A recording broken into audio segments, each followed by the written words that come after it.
Assalamualaikum warahmatullahi wabarakatuh. Hai teman-teman, apa kabar? Hari ini jumpa lagi bersama saya Muhammad Zakir Ramadan. Kali ini kita akan belajar tentang budaya Nusantara.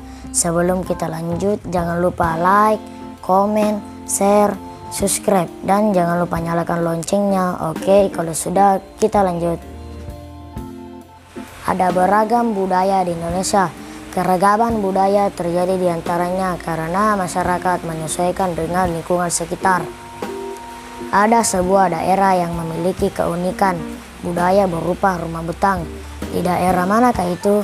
Ayo kita cari tahu. Rumah betang atau rumah panjang Uluk Paling terletak di Kapuas Hulu, Kalimantan Barat.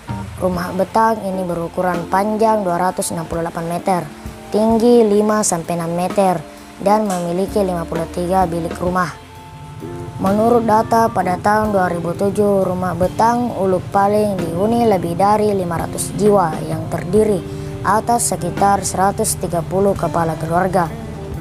Tidak diketahui persis pada tahun berapa rumah betang ini pertama kali dibangun, namun diperkirakan rumah ini pertama kali didirikan oleh komunitas Taman Balo, Apalin pada tahun 1800-an. Kemudian rumah betang ini pernah diperbaiki pada 1940-an karena kebakaran. Rumah betang ini juga telah 3 kali berpindah lokasi karena menyesuaikan dengan perubahan alur Sungai Uluk dan Sungai Nyabau akibat erosi. Dalam tradisi Dayak, rumah betang dan hutan adalah pusat sekaligus bagian terpenting semesta kehidupan.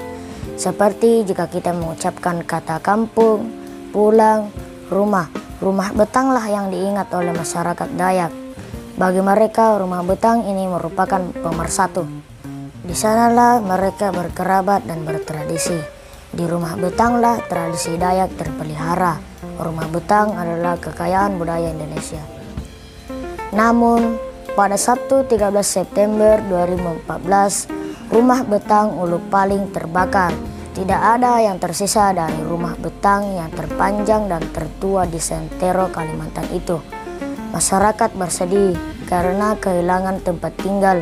Lebih dari itu, masyarakat Kalimantan bersedih karena rumah betang Uluk Paling merupakan cagar budaya yang sangat penting.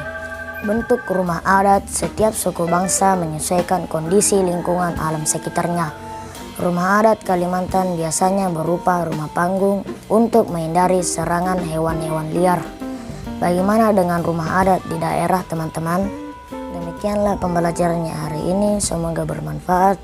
Saya Muhammad Zakir Ramadan dari SDN Gandrang Jawa 1 Kabupaten Goa mengucapkan banyak terima kasih.